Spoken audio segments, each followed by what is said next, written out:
This story now, breaking story. Joining me now is Mark Block, Chief of Staff for the Herman Cain campaign. Mr. Block, thanks for being here. Thanks for having me. First, you're charging the Perry campaign with stirring this up. Absolutely. And quite frankly, this is one of the actions in America that is the reason people don't get involved in politics. All right? The actions of the Perry campaign are despicable. Rick Perry and his campaign owe Herman Cain and his family an apology. Both the Rick Perry campaign and political did the wrong thing by reporting something that wasn't true from anonymous sources, and like I said, they owe Herman Cain and his family an apology. What evidence do you have of this? In 2003, Herman Cain ran for the Senate. He hired a general consultant, Kurt Anderson. Mr. Cain divulged the NRA claims at that time to his general consultant. National Restaurant Association. Exactly. Mr. Anderson, so the campaign at that point would be prepared if the issue surfaced. It did not. Approximately 2 weeks ago, as you know, Mr. Anderson went to work for the Rick Perry campaign. What else happened about 2 weeks ago?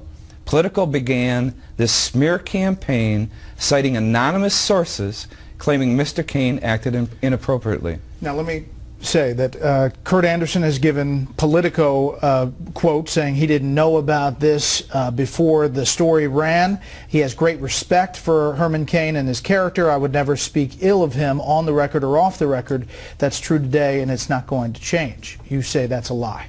It's an outrage, and as I said before, Rick Perry needs to apologize to Herman Cain and, quite frankly, to America. There's another veteran pollster with the used to be with the National Restaurant Association, Chris Wilson. He is now working with a super PAC that supports the Texas governor's bid. He is on the record detailing what he says is another incident of sexual harassment, another allegation. Again, the Perry campaign needs to apologize to Herman Cain and his family and America for this despicable actions, and quite frankly Politico too. Politico won't release any documentation, or will they even admit that they spoke to these two women. Why? Because they have nothing and cited unnamed sources. Now, Chris Wilson has put out a quote saying, to be clear, and you can ask any of the reporters covering this story, I had nothing to do with leaking this in any way. I've never discussed or shared this story with any of my clients. Now listen, you have a prepared statement here, and I know yes. you're kind of reading off of it, but are you 100% sure that there's nothing else to these allegations, that this is piling on and this is from directly the Perry campaign? I asked Mr. Cain directly on numerous occasions, were there anything to any of these allegations? And he looked me square in the eye and said no. All right? Mr. Cain has never committed any sexual harassment, period, end of story.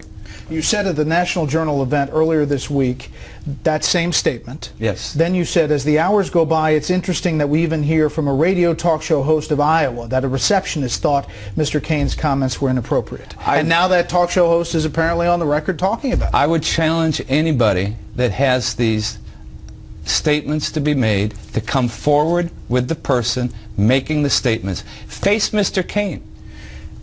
For a campaign that knew about this story for 10 days, and then a candidate who said he didn't know about the settlements, the specifics early in the day on Monday, and then kind of clarified that through the day. Now you're saying that you remember the specifics of briefing a staffer back in 2003. Did this develop over the past day? Actually, since Monday as this story began to break, okay? We knew about the political story 7-10 days ago. If I spent all my time chasing these anonymous allegations, I'd be spending 24 hours a day, 7 days a week, which is exactly what the other campaigns wish we would do. So do you Brett, seriously, one of the problems that this city has is we are running an unconventional campaign with an unconventional candidate. They're not used to this. And I think one of the things that they're doing is attacking Mr. Cain. As Chief of Staff, do you take responsibility for how this was handled in the response to this story? Absolutely. The buck stops here. And it was, in your opinion, not handled well? I think we could have handled it better. We could have got out in front of the story a little bit faster, and we could have had a better explanations. But again, you can't spend all of your time, just like from this point forward, what do? Somebody comes out with an anonymous, unnamed accusation, and we spend all day long doing that? We can't do that. So do you call on the Restaurant Association to waive this waiver or whatever the deal is with this settlement so that these women who apparently want to talk about it can? That's totally up to the National Restaurant Association, Brett. Last thing, another thing that's getting a lot of attention, this Monday interview in which the candidate, Mr. Cain, was talking about China and said this about nuclear capability. You look at the soundbite. What was he meaning there? He was referring to the nuclear capability that China was getting for their submarines and their aircraft carriers. Not that they didn't have nuclear capability. What happens from here? Well, hopefully this becomes not the story of the hour, the story of the day, and we can get on campaigning, getting Mr. Cain's vision for America across to the voters. And if I've been asked, Brett, did this have a detrimental effect on our campaign? I think if you take a look at the poll numbers that have come out in the last 24 hours, we've either maintained or increased.